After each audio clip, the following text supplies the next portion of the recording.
المشترك براند بادي، موديل بتاعه E10. مش عارف باينه كده ولا كده، خلينا نفتحه ونشوف ايه المميز فيه. براند بادي هو براند اصلي بيهتم بالكواليتي جدا جدا جدا. سعره بالنسبه للكواليتي والحاجات اللي بيقدمها يعتبر منافس قوي. خلينا نفتح كده ونشوف ايه اللي جوه.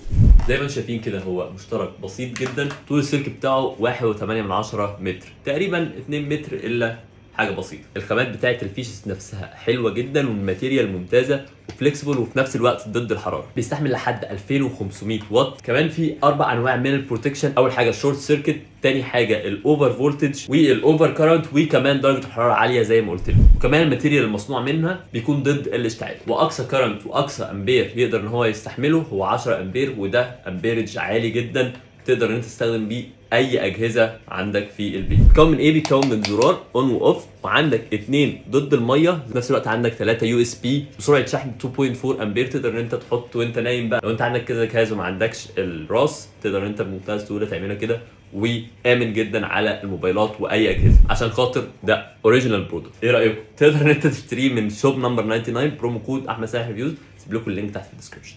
سلام. وبادي كمان منزله موديلات شواحن مختلفه غير الاي 10 ده، وكمان اسلاك شحن هتلاقوه كل ده عند شوب نمبر 99. سلام.